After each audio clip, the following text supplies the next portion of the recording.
So, hello everybody. I am George Zaharoff, and I watch these reviewers on YouTube, on Instagram, on Facebook, and I see them constantly reviewing and talking about other creations and other designers and their inspiration. And I look at this and I'm fascinated. I'm fascinated about the fragrance community. And so I watch these people, individuals, I go, what's their story? So I decided to do a series called Review the Reviewer. And so I literally I'm traveling the whole world, and I'm talking to these individuals. And today I'm in the UK, and I'm talking to George from the Fragrance Apprentice, the YouTube channel, The Fragrance Apprentice, right? Except no imitations. Yeah. Right, and so, that's funny. How did you come up with that name? The big guy when I started, which was a much smaller community, it's not like how it is now. The idea that you want to interview us is still a very odd thing to me, because it was not very cool to be a fragrance reviewer. You were just being a fragrance reviewer on YouTube. It was a bit dorky, a bit nerdy. But there was a guy called Mark S1.e10 who's still active now, and he was the fragrance guru. And I was very young. I was only like 19, 20 when I started the channel. And so I thought, well, I'm just learning this whole thing. So I'm an apprentice. I'm the apprentice. And I really loved Mark's. I mean, if Mark uploaded a video, whatever he said was gospel.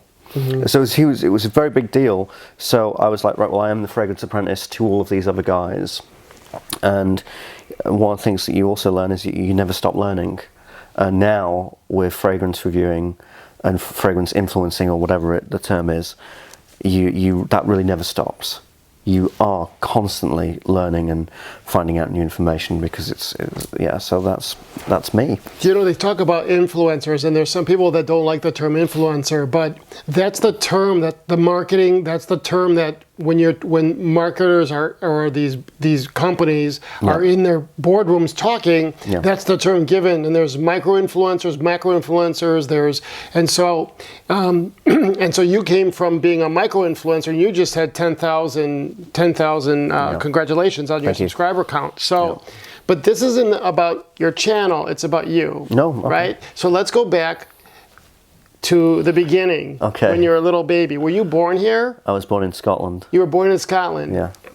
You know, I'm being an American, and I hear you talking, and I'm trying to picture of what subtitles would look like on the bottom because of it's the Scottish accent, correct? Well, I actually have a very broad English accent because my mum and dad do, and I grew up in a little place called Whithorn, and Whithorn's very southern Scotland. It's not near Glasgow or Edinburgh, because that's what people always ask me. Oh, you're near Glasgow or Edinburgh? I'm like, no, Scotland's actually a bit bigger than just that. So actually where I grew up, there was a huge mixture between Scottish and English people. So it wasn't difficult to develop an English accent. So let me ask you something. Sure. If you were Scottish, how would you be speaking to me then? How would that accent be? Say like, you know, I'm talking to George right now. I think that my accent would be really soft. I think it would be a very soft Edinburgh-style accent. That's it. Yeah, that's just very nice and very pleasant. And I can do it because I lived around it, you know, for such a long time. So I don't know.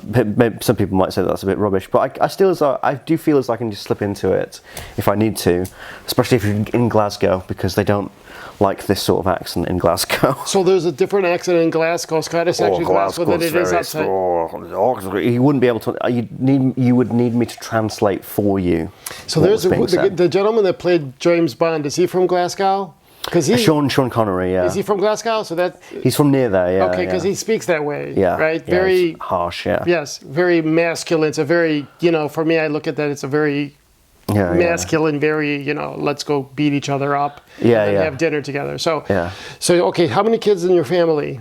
It was just me. Just yourself, so you're solo. So from the border of Scotland and England, did you go to school there? Did you leave? Did you move? Did you come? So I had primary school in Whithorn.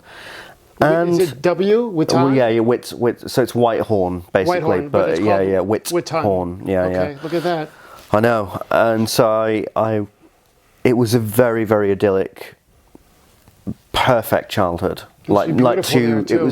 was too perfect in a way. It was like there's a TV show in the UK called Balamory, which is a children's television show. My childhood was growing up sort of in this incredibly idyllic Lord of the Rings style, beautiful pastures, and it was very lovely, very nice, very pleasant. And then when I was 11, we had to move to Manchester. Mm-hmm. So it was like being torn from your mother's womb, going to Manchester. It went from being idyllic to something a little bit more real. Is that what you meant? Or? Yeah, it was. Because Manchester there's nothing wrong with Manchester. No, there isn't. But moving from where you're from to Manchester is just okay. It's just a city. You moved into a city. It was actually very difficult for me because Scotland wasn't perfect. I mean, you're the English-speaking kid in a predominantly Scottish child's school, so you feel a bit like an outsider anyway. But it was.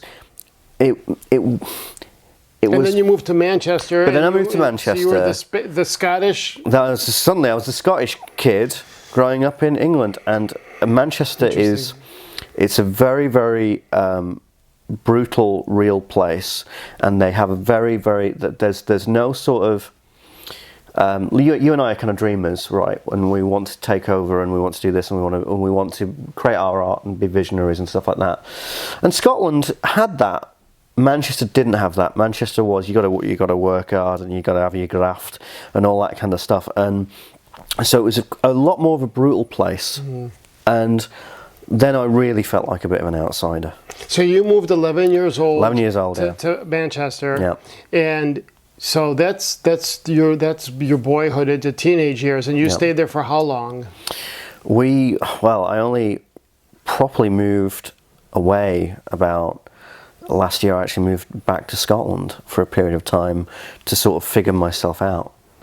So I actually went back to my hometown to kind of rekindle myself in a way, to go back to your roots. To go back to my roots. That's interesting. You have a lot of people that either go out into the world, they become either very successful, or they do their journey and they go back to the place of birth, just to piece it all together, you know? Get some perspective, And so it's interesting. Did it help? Did you find yourself? It changed my life. Or whatever? How so? Well, it gave me a greater context of who I was, and I also went to India in that time, and I took up spiritualism and all that kind of stuff, which sounds kind of cliched and a little bit sort of naff just saying it out loud. But I went home and I found a slower pace of life again, and I became sort of independent, very, very independent when I was there. I was just on my own, living on my own. But it just sort of changed everything, and it made me realise sort of who I am in the context of where I sit kind of in the world. Because the thing is, when I was growing up, when I was 11 and 12, I was like, right, well, I want to be a filmmaker. I want TV. I want to make television series. I want to have these great, incredible films. I want to be creative. But when you're living in, and it's not all Manchester, by the way, because there's some very creative elements in Manchester, but the part of where we were living, they were like, well, why don't you get a real job? What are you doing, you know? So you're saying that you were in a very like blue collar area, and they were looking at you, and you know it's kind of funny you say that because I'm from the south suburbs of Chicago, right? And that's mostly a blue collar area. Like when they came from the boats from Europe, they took the train from New York. They went into Ellis Island, took the train, and they went across all the way to Chicago, and then they went north and south. The professionals went north. And the working class went south. So it was a very big working class. And when I would say I wanted to be a fashion designer, they were like, no, right? Yeah, absolutely. And so I grew up with always being told what I couldn't do. Yeah. And so I get it. I get what you're saying. You know, you're talking about finding yourself. After 9/11, I got on a plane and I went all over the world. I went to gurus and Buddhist monks and trying to find the answers.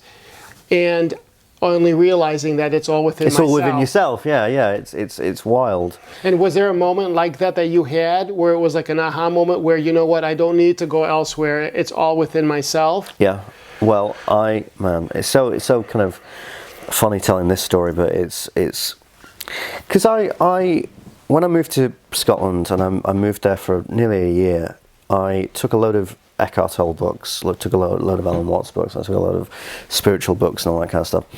And I was into it, but I had a lot of free time. And I was just mostly making money off of just like freelance editing stuff just to survive. And I did it very well. But I really got deeply into meditation, really deeply into meditation. That changed my life. Yeah, it does. It's like you might as well be taking some sort of drugs or something, because you can really, really, really go very deep. And anyway, I remember, because Scotland is where I grew up, countryside, pastoral, beautiful. And I was sitting on this beach. Well, you have this beach and then you have this forested area around the beach. It's second to none, so beautiful. And I was sitting and I was looking at this tree. And at that point, I'd started to really appreciate meditation and really appreciated kind of getting into that sort of spiritualistic kind of mindset. But I started to let go, and that's what they tell you, don't you? Let go, let go, let go, let go.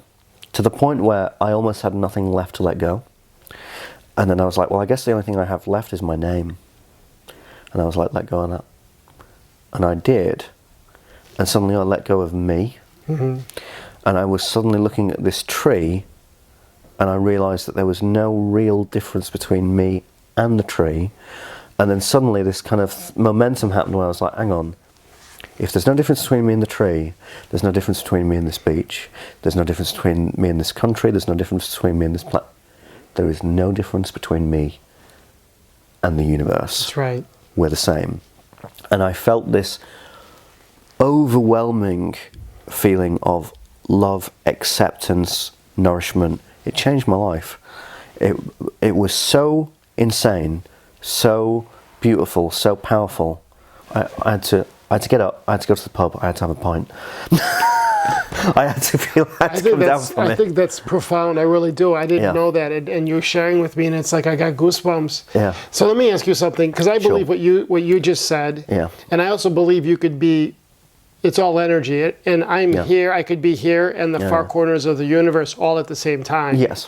And when I think about energy and how you have this energy that comes into the physical, and you're able to do things that you wouldn't otherwise as energy. Yeah. That to me is mind blowing too. But I just you and I, we could talk forever. I'm certain we could talk forever about this. And so let me ask you something. So you're growing up, and a little bit with me is that when I ended up going after my dream, I was with the mentality that I couldn't, or it was less than. Right. And so you're an artist, and you're a filmmaker, and so as you went out there, did you get the validation from your mother and your father that what you were doing, were they supportive of it? They were incredibly supportive, and it's a little bit top heavy in a way, because overly supportive? To a degree, it's more like this. There are lots of things in my life that I actually have a lot of self-doubt and I'm not certain about.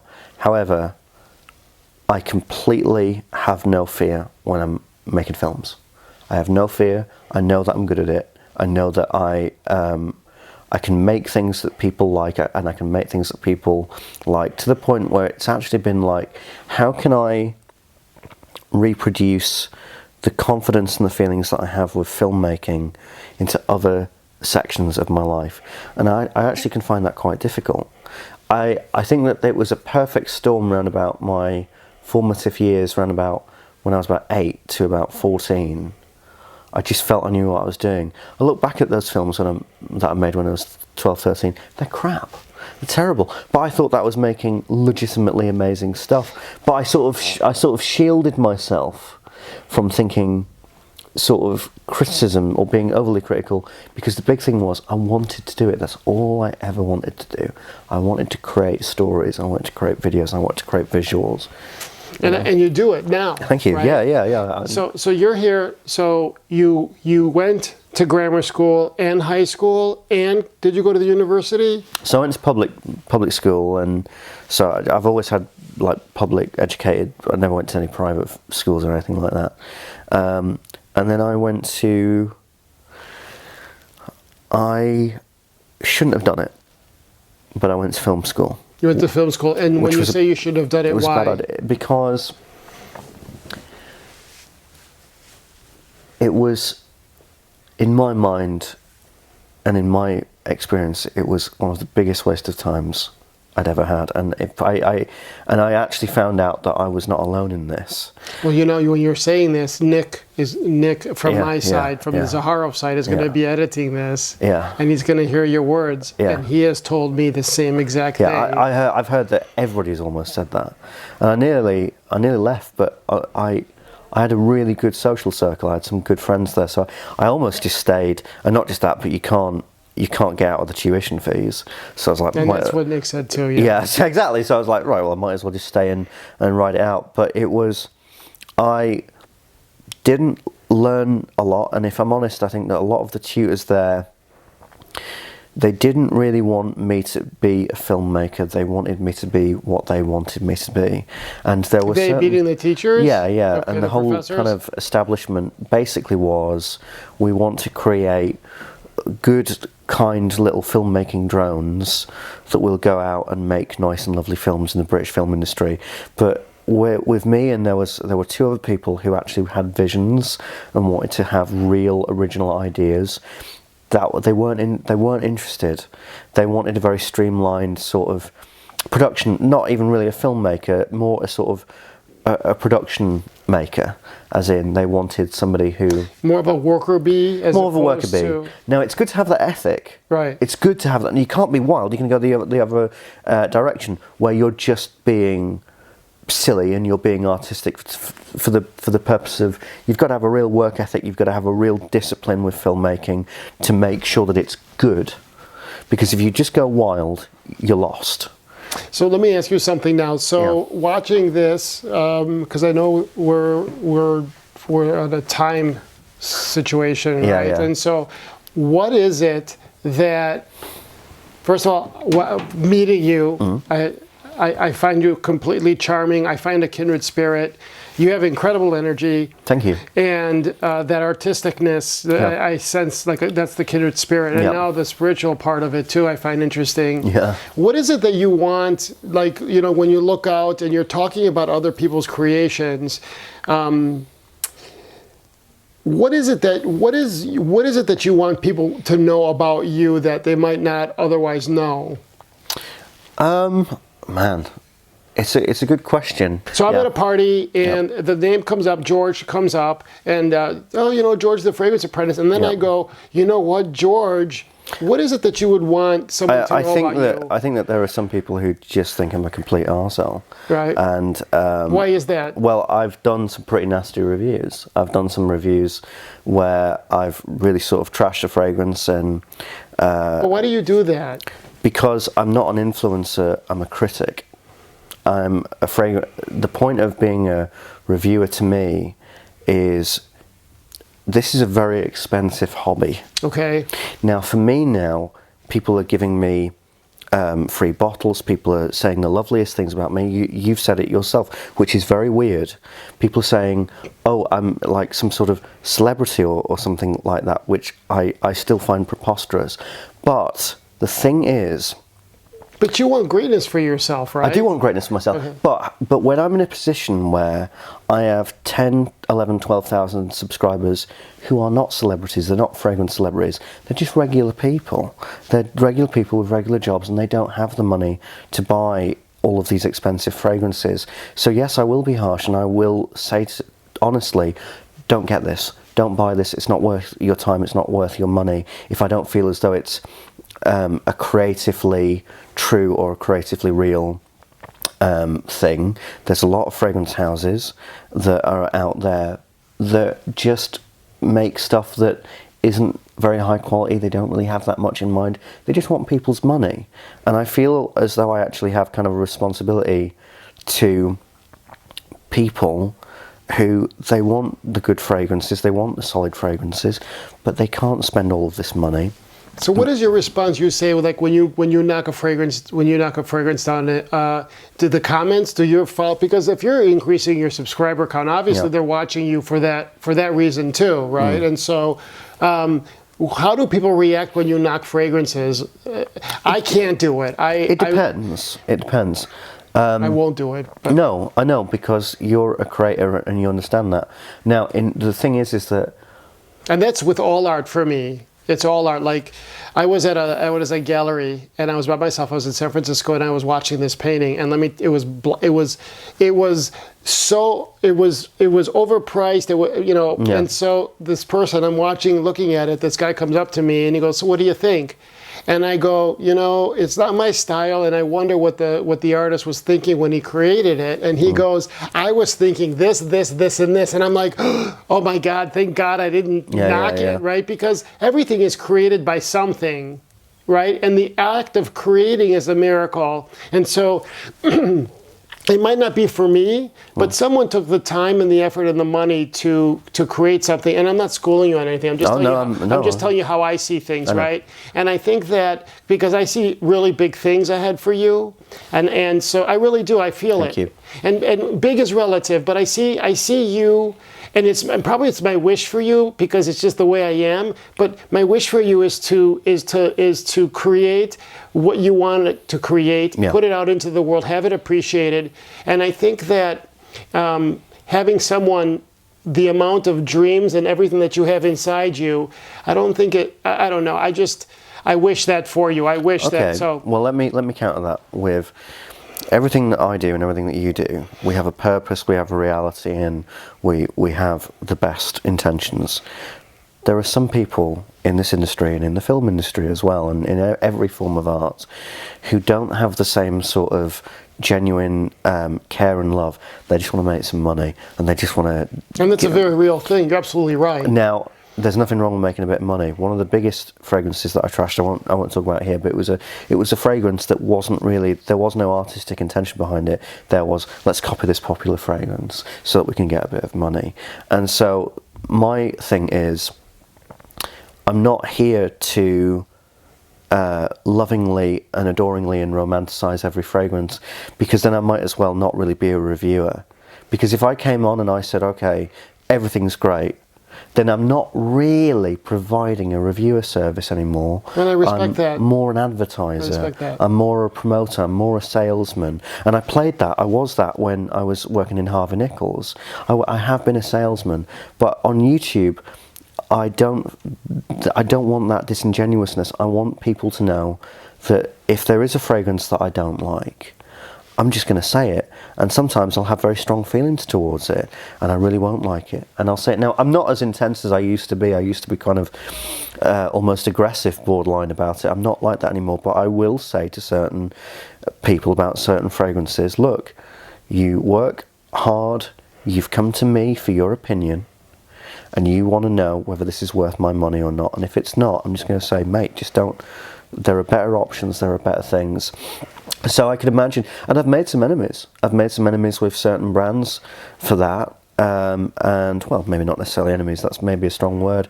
But I know that there are certain brands who would never give me a free bottle anymore. They would never want to do any sort of sponsorship deals or whatever. But I don't want to be a salesman or a promoter or anything like that. I want to be a reviewer. So then I would be, hey, at my imaginary party, hey, you know what, George from the Fragrance Apprentice, he beats to his own drum. He likes to keep it real with his subscribers, and sometimes it doesn't work. Some others might not. It might rub out. Some others might not like the way he does things, but his subscribers really believe it. Well, at least I'm real. At least you know where I stand, where you stand with me. So let me ask you, what do you see? So there is a crystal ball, and you look in it, or there's a time capsule, and you look in and you peek in, and what is your wish for yourself as you for your legacy? Is there like a wish of what you'd wish you'd be doing? Is there a love or a passion? Well, yeah. For something? I mean, I love being the Fragrance Apprentice, but I do want to be George Atkinson, the filmmaker who created lots of different successful feature films and who did some TV series as well. That's the thing that I always wanted to do. That's the thing. But at first the Fragrance Apprentice was this odd thing that suddenly started to become successful, and I sort of went against it in a way, and I was like, I don't know. I don't know if I want to be known as the fragrance guy. That isn't originally what I intended. But it's become such a special, and especially this year, I've got to know Chris, I've got to know all these different people. It's become a huge, important and special part of my life, and I'm just going to enjoy the ride. Well, you know what? If you think about it, you're becoming what you want to become. Yeah. You know, just because you think it's YouTube and there's not all this production. Oh, it is that But now. look at what you're doing. It's huge. You've got, and I see big things for you too. And so I just wanted to do this. I wanted to get some people to get to know you a little better. Yeah. And I'm glad we had the conversation about the critiquing, because it's a good conversation to have so people can understand why you do it. Yeah. Right. I just want to finish on this because I know that we're running out of time. Right now, more than ever, I am enjoying the most and loving being the fragrance artist. That's awesome. That's really awesome. And on that note, thank you. I really appreciate it. Thanks, George, That was awesome. That's a good ending.